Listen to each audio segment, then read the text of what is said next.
I mean, how classy was Justin Fields in his press conference? Yeah, no doubt. I mean, if you're not a fan of him or whatever, it's hard not to be. I'm pulling for him. And I got to be dead honest here. He would have been my quarterback. The kid has ability. So when you sit back, it could have been changed. It could have been different. Had they, hired me or whatever, he would have been my quarterback. Okay, I believe in the ability that this young man has.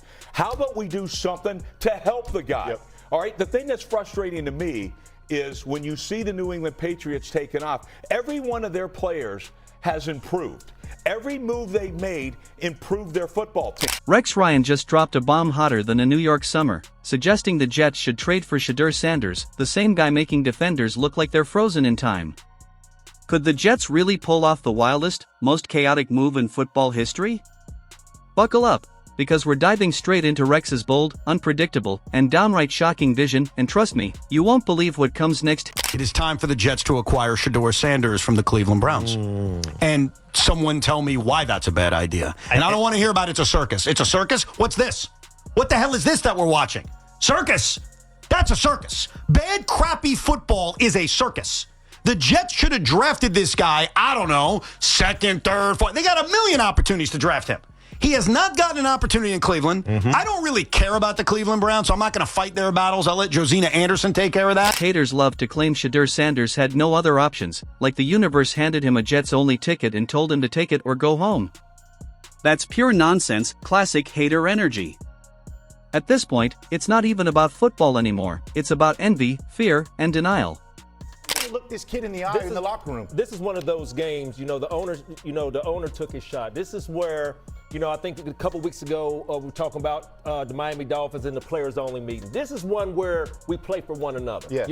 Because you as a quarterback, he took a shot at you. I would sit up here and wonder, is he in the bunker with us? Yeah, no. He's not in our everyday operation with us. He's up there signing checks and making those professional calls. So I think, like you said, he sold the quarterback out, ran over him with the bus. I just hope that there's some way that this Jets team can rally because they need it. It's about how much someone can hate a man before he even throws a single pass in a Jets jersey. Imagine judging a quarterback's future like it's a reality show when you're already voting him off before the first episode airs. That's the kind of irrational energy we're dealing with. I see a talent. A guy I think we all talked about him as a guy that could at least be a serviceable starting quarterback in the NFL. They are not giving him a chance in Cleveland. If I'm Darren Muji, I call up my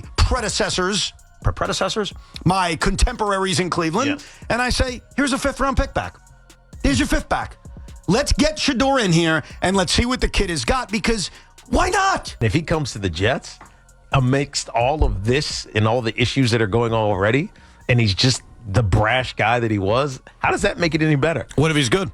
It doesn't matter if he's good. It doesn't matter if he's good? Well, you can't believe that, Zeke. Of course it does. Let's get one thing straight. Shedeur didn't just appear out of nowhere. He's a walking highlight reel, a touchdown machine with an arm that makes defenders question their life choices. Yet somehow, the narrative sounds like a bad infomercial. No other team wanted him. No one cared.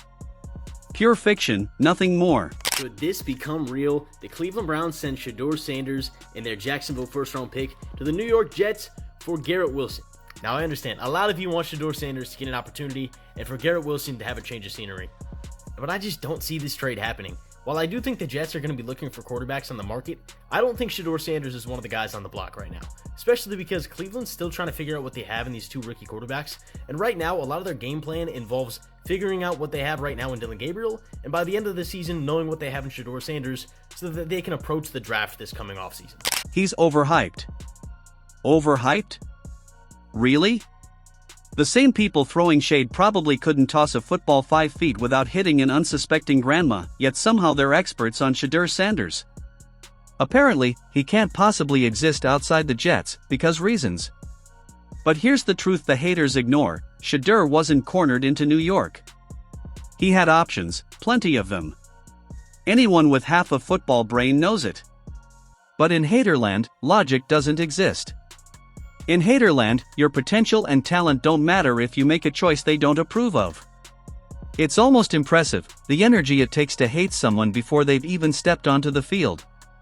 You don't see that level of preemptive hostility in many careers, maybe politics, maybe reality TV, but rarely in professional sports unless someone's truly dedicated to being ridiculous. And then there's Kevin. Oh, Kevin. The man seems to have a personal vendetta against success. He'd rather lose every game, walk onto the field like he's entering a trap, and collect unemployment before the season ends than start his best quarterback. It's almost like he's allergic to winning. You can almost hear his inner monologue, do I actually win or keep my reputation for defying logic? Spoiler, Kevin always picks option 2. Shedeur wrote today, he thinks there's a possibility that Browns could deal Shedeur Sanders before the trade deadline. Would that then open up an opportunity for them to activate Deshaun Watson? Do you think that's totally off the table, or is there a possibility Sanders could be dealt? Well, they're covered if that opportunity arose, because first you got Zappy, who could serve as an emergency number 2 until Deshaun Watson's. Always. It's pure comedy gold, a man with a top-tier quarterback sitting on the sidelines, probably scrolling memes during practice because he knows exactly how good he is, while the coach invents excuses like a conspiracy theorist writing about lizard people controlling football. No matter how many highlights Shedeur produces, no matter how many times he's carried his team through impossible moments, Kevin still finds new ways to avoid using him. And everyone sees it. The fans know. The critics know. But the haters? They just double down, because hating is easier than thinking. This whole narrative has turned into a full-blown circus, and Shedeur is the main attraction. It's hilarious, the creativity it takes to twist reality this far is almost admirable, if it weren't so wrong. Shedeur could have joined half the teams in the league and turned them into instant highlight reels, but instead, the story paints him like a museum piece, untouchable, and used, and frozen in time. And Kevin? He's standing there, confused, shaking his head like he's trying to solve a Rubik's Cube blindfolded. Would love Garrett Wilson as much as Jets fans would love Shedeur Sanders, but I don't think either would be willing to give up Garrett or Shedeur for the other, because right now the team's plans rely on them. If you trade away Garrett Wilson for the Jets and then bring in a new quarterback, that quarterback no longer has any weapons to work with. You're asking Breece Hall to carry a lot of that offensive workload, and the Browns in turn would have a wide receiver, but not really the quarterback play that they can feel comfortable going into the draft process with. And then of course they lose that first round pick, which provides extra flexibility for either a quarterback or a lineman to shore up that offense. You can almost hear it, Kevin's internal monologue, do I play him? Nah, let's see what happens if we just ignore logic again. Maybe we'll lose by a touchdown. That's fun. That's interesting. That's me. And somewhere, Shedeur is probably texting his agent, bro, what did I do to deserve this? Meanwhile, the haters keep preaching like they've unlocked the secrets of football, insisting Shedeur should have chosen differently, as if the Jets being his landing spot somehow defines his worth. Spoiler alert, it doesn't. It defines Kevin's inability to make a rational decision. The irony? Shedeur's still winning, even trapped in this absurd situation. Kevin can keep playing clueless, the haters can keep pretending they're experts, but reality doesn't bend for either of them.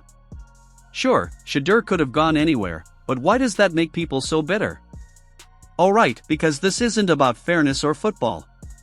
It's about jealousy. His success exposes their insecurities. His confidence outshines their cynicism. And Kevin? He's still lost in his own parallel universe, where losing is a strategy and stubbornness is an art form. Every game becomes a masterclass in denial, every play a bold refusal to embrace common sense. A weird text yesterday. I was out a little early, I'm like, what is this? And a friend of mine from WFAN in New York sent me a text, and he asked me the question, and I straight out said no. And honestly, the reaction, it was flat out, why? You guys all hate him. I go, I don't hate him. I don't think anyone here hates him. I think there are some fans who, for whatever reason, maybe they hated his father or whatever, they've called in, they've tweeted here and there. I do think it's the vast minority of people hate And Shedeur? He's just sitting there doing what he does best, looking like the MVP of a season that hasn't even fully started. Apparently, that's how some coaches test patience, by delaying greatness like it's some kind of experiment. Meanwhile, the haters are out here performing Olympic-level mental gymnastics, twisting logic into pretzels to justify their nonsense. No other team wanted him. Really? Did they check the rosters? Watch the games? Ask anyone in the league? Of course not. Hating first, thinking later, it's their full-time job, and these people are overqualified. It's almost impressive how committed they are to spreading fiction with straight faces. Every week, the same saga unfolds, and every week, the truth stays the same. The haters aren't seeing reality. Kevin's not seeing reality, but Shedeur Sanders? He's living it. He's doing his job, and doing it spectacularly. The best part? The harder they push their delusions, the funnier it gets for everyone else. It's like watching a slow-motion train wreck with popcorn in hand.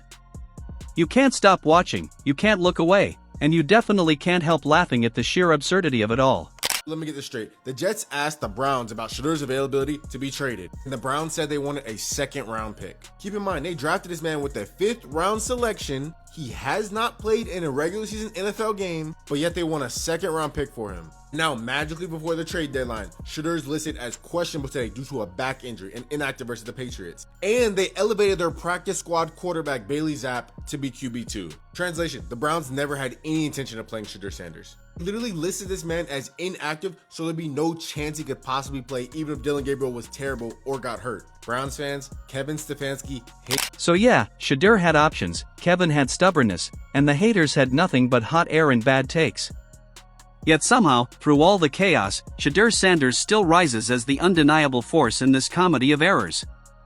He's proving that sometimes, talent doesn't just speak, it laughs, scores, and makes a complete mockery of those foolish enough to doubt it before it even begins. The craziest part? Kevin somehow keeps his job. The Browns have turned into a bizarre parallel universe where losing isn't just tolerated, it's practically encouraged. If failure were an Olympic event, the Browns front office would have more gold than Michael Phelps. Every week, fans scream at their TVs, and the higher-ups just nod thoughtfully, mumbling, yes, yes, let the losing continue, it builds character. Meanwhile, Kevin cruises through the chaos with the smug calm of a man untouchable by consequence. Play your best quarterback? Nah. Maybe next week. Keep losing? Absolutely. Keep the job?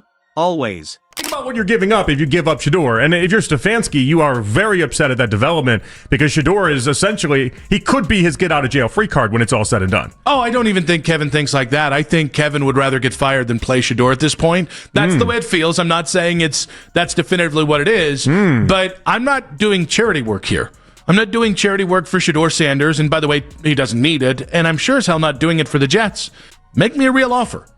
And so for Shedeur, okay, a third and a future fourth, or 2/3. All right, maybe. But if you really want Shedeur, if he is the miracle salve to save the Jets, you come with a fifth-round offer. The system is broken, but at least it's wildly entertaining. Watching a grown man refuse to do his job while the universe just shrugs is the kind of comedy people usually pay to stream, except this one's live. And then there's Rex Ryan, suddenly stepping in like he's the moral compass of football. He doesn't just doubt Shedeur, he wants him to fail, just to prove some twisted point about Jets' misery. It's a dark, almost villain-level form of fan energy disguised as analysis. The Jets have become the Mount Everest of football disasters, and Rex expects Shedeur to climb it without oxygen, rope, or a Sherpa. Meanwhile, Shedeur's probably scrolling through the chaos like, seriously? This is my fan base? And yet, through it all, he stays calm, focused, and effortlessly funny. GM literally traded Joe Flacco so Stefanski would be forced to make Shedeur QB2. And he said, no, I'm going to go with Dillon Gabriel and elevate Bailey Zapp, who's been awful in the NFL. Now, this is organizational malpractice if I've ever seen it. And let's keep in mind, in these trade talks, the Jets are desperate. They're 0-7. Aaron Glenn does not want to be fired. He's a really good coach, but his quarterback play has been awful. When in the history of the NFL has a backup quarterback ever demanded a second-round pick? I can't think of a single situation. I'm in disbelief, and this might be NFL collusion, because there's no way you won't play him and you won't trade him, despite him looking better than the starter. Shedeur's career is a masterclass in surviving absurdity. Every bad take, every hater meltdown, every Rex Ryan hot mic moment, it's all just background noise while he keeps stacking wins, highlights, and accolades like a human Jenga tower of pure talent.